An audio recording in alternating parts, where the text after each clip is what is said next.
Hello, today I am doing the coffee book tag. Despite the fact that I don't drink coffee, I thought I'd do this tag.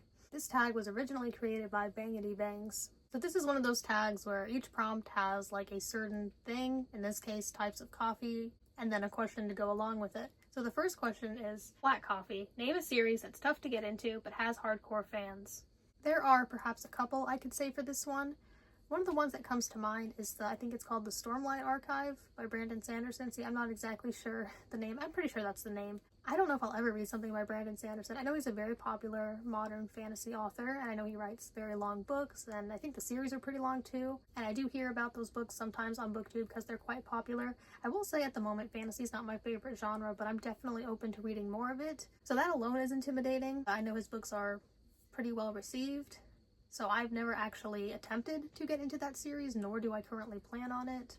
But I would say that the people who like it seem to really like it, but I could probably see it being hard to get into just because it's so massive. I'm also going to say Percy Jackson. I know that's even more popular. That I actually have tried to read. I think I tried to read it on at least 2 occasions, because I saw the movies in middle school, and I know that the books are very different. I remember I had like a classmate or two that was pointing out every difference. It was a bit much, but I understand the frustration. So I know that the movies are not the best adaptations, even though I still thought they were cool. So it's not based on how the movies were at all. I tried reading those books at least twice. Like I said, like the first one, I never finished the first one.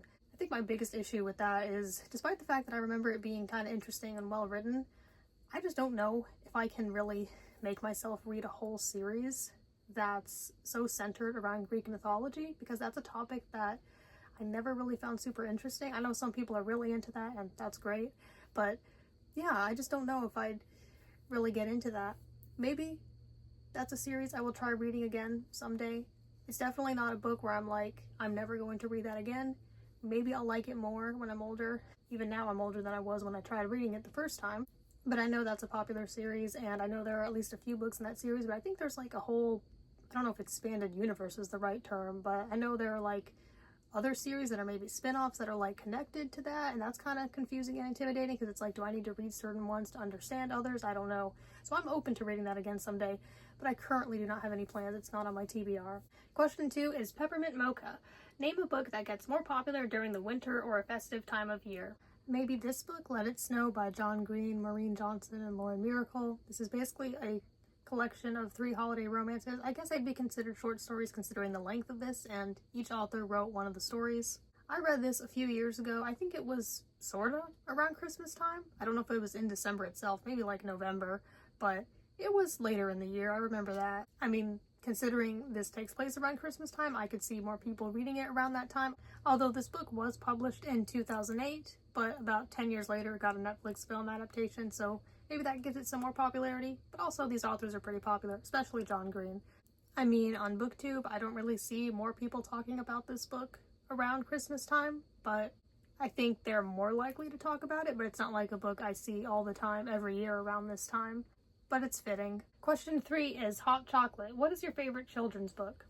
I'm not sure if I have a number one absolute favorite.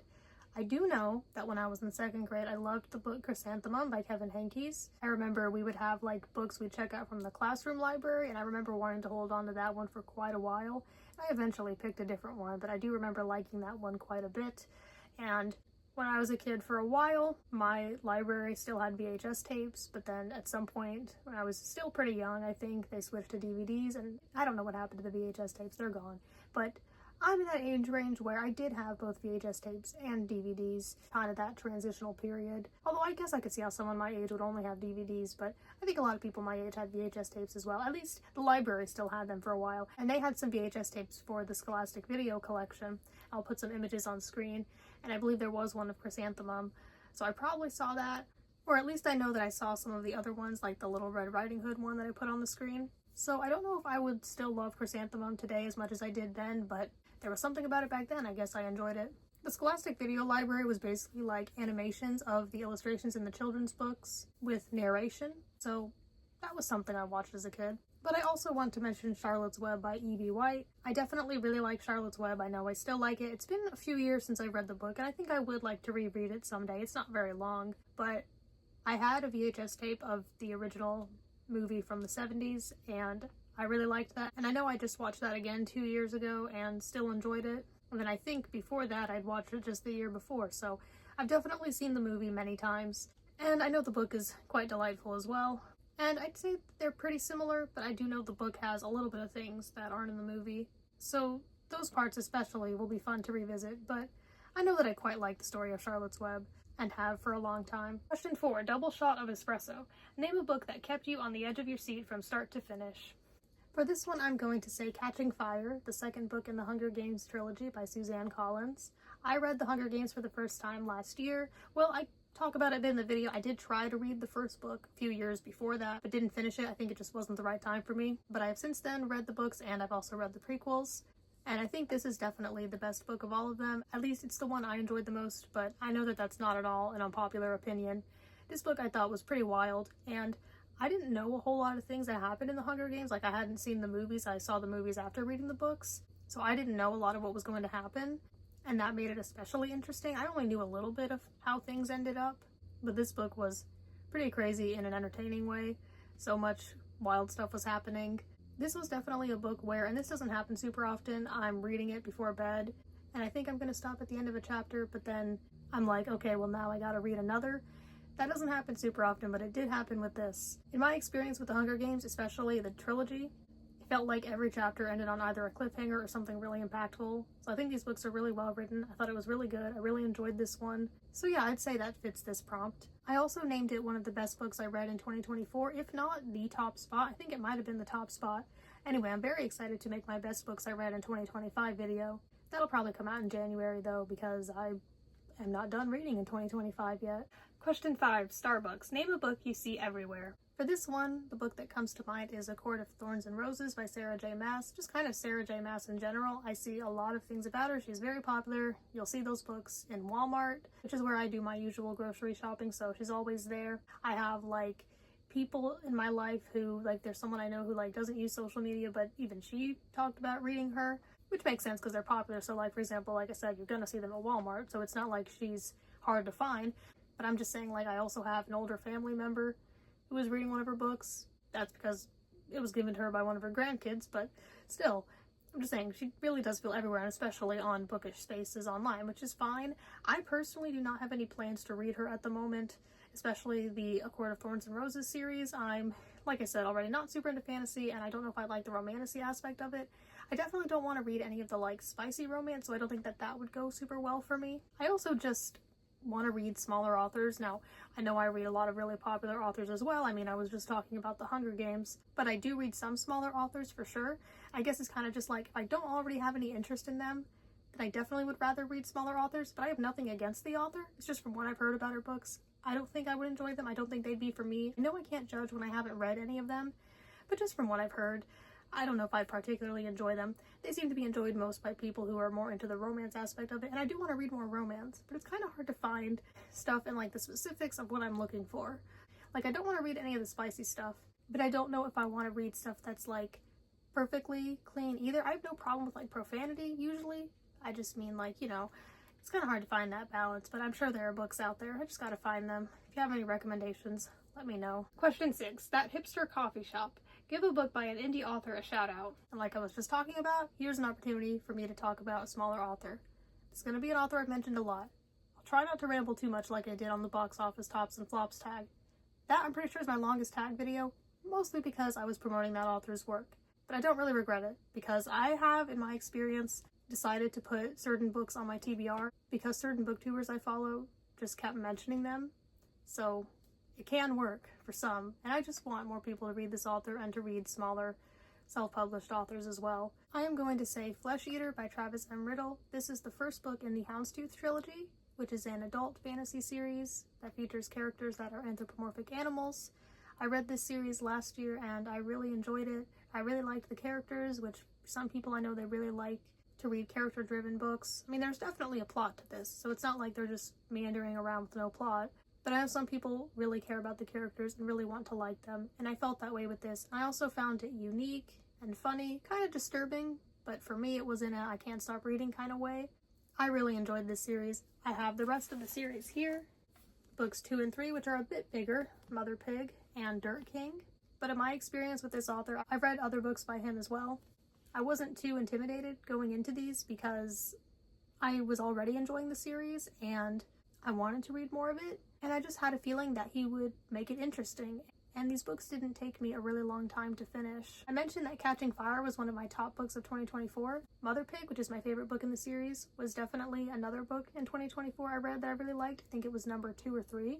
This one was really good and really emotional as well. So yeah, I'm gonna keep recommending these books and this author. Hopefully someone who watches my channel will watch them someday, and I'd love to hear your thoughts on the books. They are self-published, but don't let that stop you. I think they are quite well written and formatted. The covers, as you can see, are pretty professional looking. I can't guarantee that other people will like this series, but I know that I did, and I think that if more people read it, at least some people will like it. If you want to know more about it, I do have a review of Flesh Eater on my channel. This series is an example of some of the fantasy that I have read so far and enjoyed very much. Question 7 says, oops, I accidentally got decaf. Name a book you were expecting more from. For this one, I'm going to talk about a book I read a few months ago, earlier this year. I am going to say Poet Anderson of Nightmares by Tom DeLonge and Suzanne Young. I liked this book starting out. About halfway through, though, I think I liked it less. There were some really good things about it, but there were also some things I didn't like about it as much. Like, some of the characters I liked, but plenty of them I didn't really like, and I thought that they felt kind of the same. And there are other things about it that I get into in my spoiler-free review of it. This is a young adult science fiction novel, and I ended up giving it 3 stars. Like I said, I liked it more in the beginning, then it went kind of, for me, downhill after that. So it was okay. Some people might like it more than I did, but I thought I'd like it more. I definitely think it was an interesting concept. Maybe it could have been done a little better, in my opinion. I'm not sure which is worse, when a book takes a while to get into but then is good, or when it starts out good but then goes kind of downhill. I mean, ultimately, I guess when it goes downhill, because then you didn't end up loving it. But at the same time, I liked that it wasn't hard for me to get into at the beginning, because that can really be a struggle sometimes. Question 8, the perfect blend. Name a book or series that was both bitter and sweet, but ultimately satisfying. For this one, I'm going to say another of Tom DeLonge's books and another that I read earlier this year, except this one I liked more. For this one, I am saying the standalone science fiction / historical fiction / thriller Trinity. This one was co-authored with A.J. Hartley. This one I liked a lot more, and it's definitely been one of the best books I've read this year, so I guess I kind of just gave you a spoiler for the video, but you don't know the placement it'll be. This book, I think, definitely felt bittersweet. I personally was satisfied with the ending, but yeah, it gets pretty intense halfway through, and a lot of things happen, but I think there were a lot of good and nice things in it too. A lot of sweet, like the prompt says, but there were some things that happened before we had to get to that point. Question 9, an Irish pub song by the Rumjacks.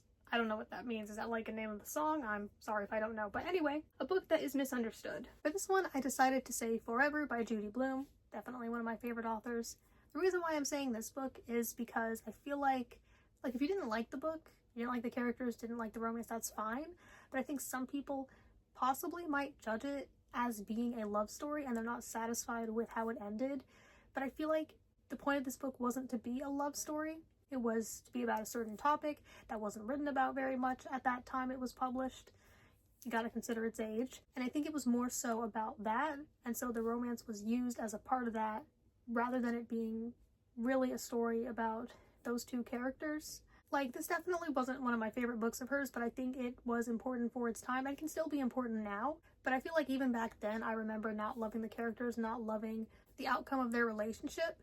But I look back at it now and realize that wasn't really the point of the book's existence. And then the 10th question is tag others. I don't have anyone specific to tag, just whoever sees this and wants to do it. I'm considering you tagged. Only if you want to do it though, or we'll consider doing it. Anyway, that was the coffee book tag. I didn't know what everything in this tag meant because, like I said, I don't drink coffee, but I can still do the tag because the tag doesn't actually involve drinking coffee. It just involves answering questions about stuff, really just about books, and that I can do. So anyway, thank you for watching.